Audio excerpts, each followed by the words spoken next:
let's take a look now at the way they look on the financial statements. We can have investments into current assets, and then under other assets we can have other investments. Here we see loans receivable. Those are the category, the third category of types of investments. And here we have cash and investments non-operating. Okay, so here would be the planned fund cash, okay, and planned fund investments are all non-current almost by definition. So we have discovered so far that you cannot have any cash belonging to the planned fund. So if you ever see a number there, you've got something wrong. And we can have no investments investments under current assets belonging to planned fund, and they're both down here. Okay, frankly, I cannot imagine too many others reasons you would have anything at all in this category, but it's conceivable. But to me, since cash and investments belonging to the planned fund belong down here, usually you don't see anything else. Maybe due from other funds as a current asset is conceivable, okay, under the planned fund. Okay, we have the investments current and the investments non-current down here. And so let's take a look at note 9.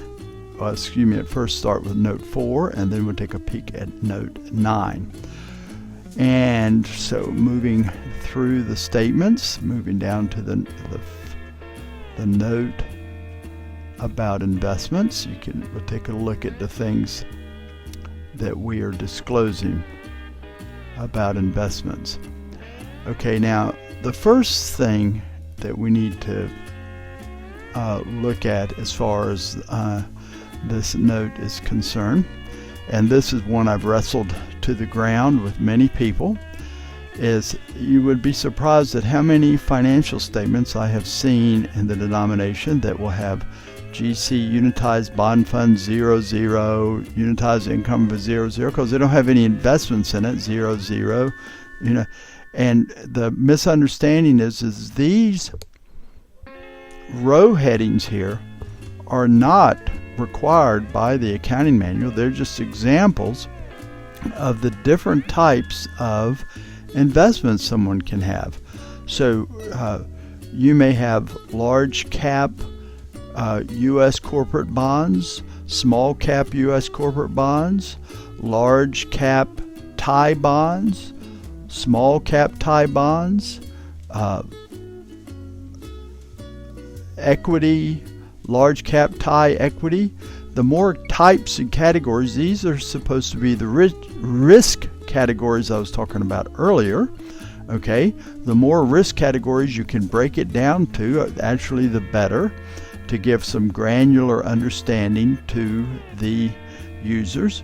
And these are categories or types of investments, and that you can break little groupings of types of risks that you have. It could even be industry. If you have a large number of one particular industry, you could put all of them into one row. Just something to give your users some understanding about the different risk pools that your investment handles.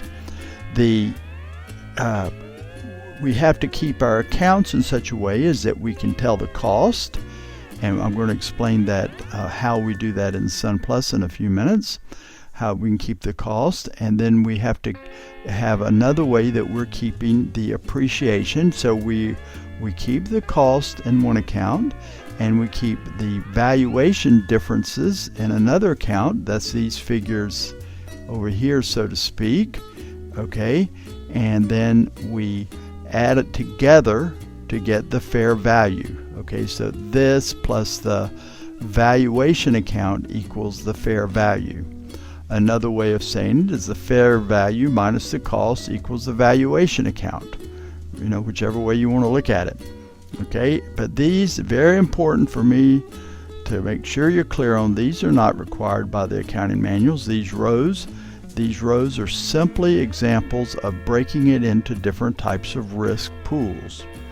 Okay, we also have a sort of an interesting thing here I'd like to point out to you, is that all of the and this is the income from the investments, and all of the investments, all of the income goes under here. All right, so these numbers right here appear on the revenue section of the activity statement, and it includes unrealized gain and loss on sale of investments, net unrealized gain and loss and sale of investments. So we don't have losses down in expenses and gains up in revenue. They're all right here under revenue.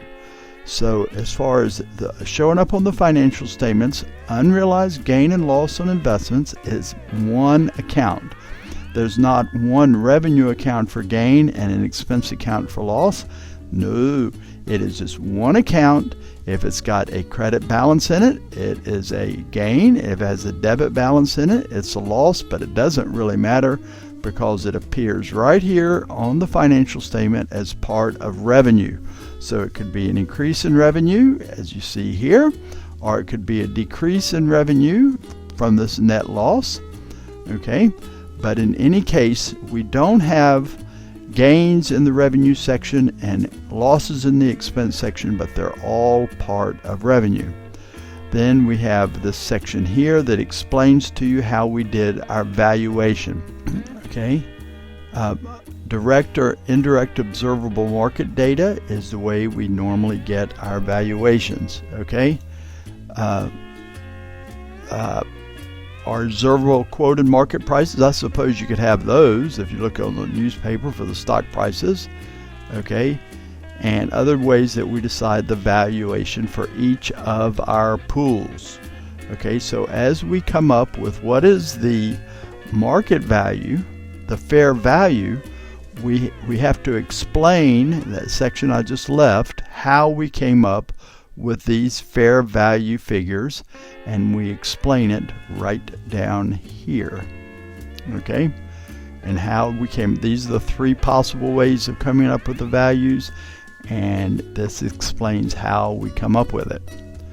Okay, and so that is that. So our next video, part 3 of investments, looks at the journal entries and the accounting structure that enables us to do the accounting required by these statements.